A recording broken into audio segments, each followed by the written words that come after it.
Hello everyone, मैं हूं मानसा और एक बार फिर से स्वागत है आपका एमबीबीएस वाला की यूट्यूब चैनल में। दोस्तों, अगर आप आयुष काउंसलिंग में उड़ीसा की पार्टिसिपेट कर रहे थे और काफी इंतजार था, तो फाइनली फाइनली फाइनली यहाँ पर जो है उड़ीसा बोर्ड ने जो है अपना रिपोर्टिंग का स्केड्यूल आउट कर दिया है। सो गाइज, अगर आप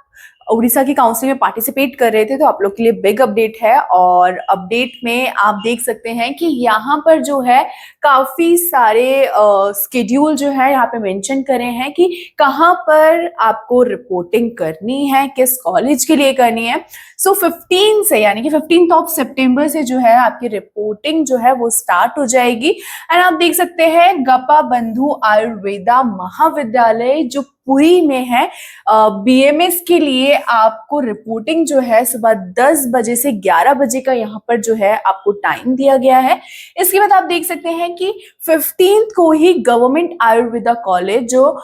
बालानगिर में है, बीएमएस के लिए अगर आप पार्टिसिपेट कर रहे हैं तो आपको 11 से 12 बजे यानी कि मॉर्निंग में टू आफ्टरनून 12 में आप जाकर वहां पर अपनी जो है रिपोर्टिंग करा सकते हैं। इसके बाद 15 को ही अगर आप कविराज अनंता कॉलेज जो गंजाम में है, यहाँ पर अगर आपने पार्टिसिपेट किया है तो आपको बीएमएस के लिए तो आपको यहाँ पे जाके रिपोर्टिंग करानी है 12 बजे से 1 बजे के बीच में। इसके बाद अगर हम बात करें श्री श्री कॉलेज के जो बारघर में है, यहाँ पर भी बीएमएस की अगर आप काउंसलिंग में पार्टिसिपेट कर रहे हैं तो आपको रिपोर्टिंग करानी है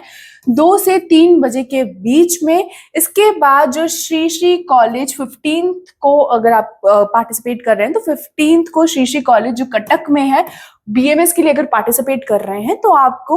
3 से 4 बजे के बीच में यहाँ पर जो है काउंसलिंग शेड्यूल करवा कर रिपोर्टिंग जो है आपको करनी पड़ेगी। बट ध्यान में रहे कि ये टाइम अगर ऑफिशियली आया है तो इसी टाइम के बीच में ही आपको अपना जो रिपोर्टिंग है वो करना होगा, क्योंकि फिर समटाइम्स क्या होते हैं कि काफी सारे ग्लिच आ जाते हैं, टेक्निकल इशू हो जाते हैं, जिससे रिपोर्टिंग के टाइम काफी ज्यादा स्टूडेंट्स को है हडल फेस करना पड़ता है। तो इस गिवन टाइम के अकॉर्डिंग ही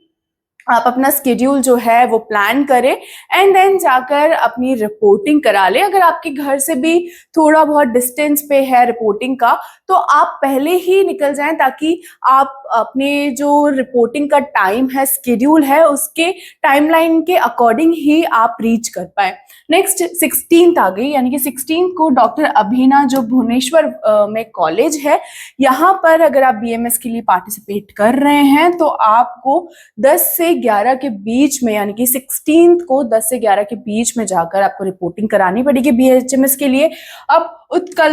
मानी कॉलेज जो रोकिला में है, अगर आप बीएमएस में पार्टिसिपेट कर रहे हैं और आपके घर से नियर है तो आप यहाँ पे 11 से 12 के बीच में आफ्टरनून में अपना रिपोर्टिंग जो है वो करवा सकते हैं। देन उड़ीसा मेडिकल कॉलेज जो संभलपुर में है, यहाँ पर भी अगर आप बीएमएस के लिए पार्टिसिपेट कर रहे हैं तो गाइज आपको यहाँ पर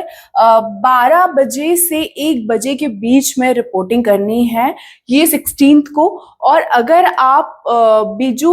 पठाना जो कॉलेज है बहरामपुर में, अगर यहाँ पर आप रिपोर्टिंग के लिए टाइम देख रहे हैं, अपना वेन्यू आपने डिसाइड किया है और आपको यहाँ पे पार्टिसिपेट करना है बीएचएमएस के लिए, तो आपकी रिपोर्टिंग जो है वो 2 बजे से 3 बजे के बीच में होगी। तो ध्यान रहे कि टाइम स्केड्यूल के अकॉर्डिंग ही आप अपना रिपोर्टिंग सेशन में जाएं, रिपोर्टिंग स्केड्यूल करें एंड रिपोर्टिंग जाकर प्रॉपर डॉक्यूमेंट्स के साथ ही अपना कंप्लीट करें। सो यहाँ पे आप देख सकते हैं कि कुछ इंस्ट्रक्शंस भी दिए गए हैं। अब इंस्ट्रक्शंस में ये दिया है कि जिस कैंडिडेट को राउंड 1 में अगर सीट मिली है और वो अगर अपनी सीट को फ्रीज या फ्लोट करना चाहते हैं तो उनको अपनी लॉगिन आईडी जो उन्होंने रजिस्ट्रेशन के टाइम क्रिएट की थी उसी से आपको करना पड़ेगा। अब यहाँ पे आप देख सकते हैं कि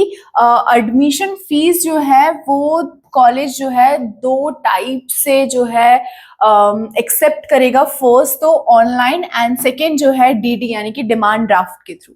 इसके बाद आप देख सकते हैं कि यहाँ पर जो है ये लिखा गया है कि कैंडिडेट जब भी रिपोर्टिंग के टाइम पर जाएंगे उनको अपने ओरिजिनल डॉक्यूमेंट्स यानी कि 10th 12th की मार्कशीट, सर्टिफिकेट्स कैरेक्टर सर्टिफिकेट,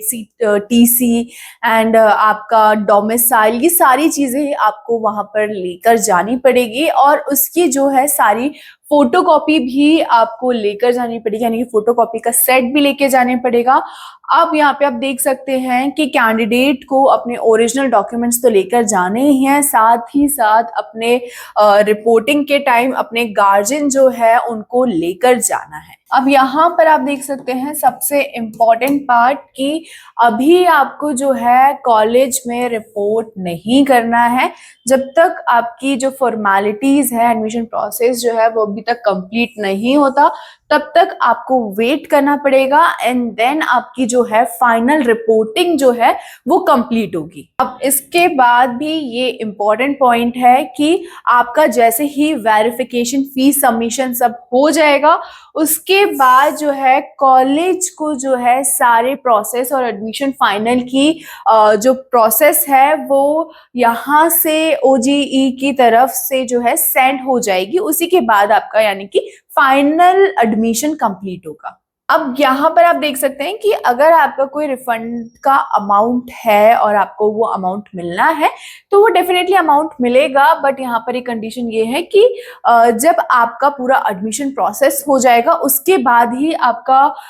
जो अमाउंट है वो रिफंड होगा OJE की तरफ से। अब यहाँ पर आप इंपॉर्टेंट नोट भी देख सकते हैं कि in case of any revision of the fee structure as per the government order the same shall be automatically will be applicable. So guys यहाँ पर जो है रिपोर्टिंग का शेड्यूल फाइनली आ गया है, तो आप अब अपने जो रिपोर्टिंग की जो तैयारी है वो शुरू कर दें ताकि आपके डॉक्यूमेंट्स जो हैं वो सारे रेडी रहें कि बस आपको जाकर ही वेरिफिकेशन कराना है, कोई भी डिले ना हो। और अगर आप आयुष काउंसलिंग से रिलेटेड अपनी हडल फेस कर रहे हैं अपने काउंसलिंग से रिलेटेड, तो अगर आप अपनी काउंसलिंग में कोई भी हडल फेस कर रहे हैं तो आप हमारे स्क्रीन पे दिए हुए नंबर यानी कि 7880119983 पर कॉल कर सकते हैं और आप अपनी जो क्वेरी है वो पूछ सकते हैं। ये एकदम फ्री है। और अगर आपको ऐसा लगता है कि आपके बजट और स्कोर के अकॉर्डिंग एक प्रॉपर स्ट्रैटेजी प्लान करनी चाहिए और बेस्ट कॉलेज आपको मिलना चाहिए, तो उसके लिए भी आप हमारी पेड काउंसलिंग ले सकते हैं। तो तब तक के लिए बाय एंड टेक केयर। मिलते हैं नेक्स्ट वीडियो।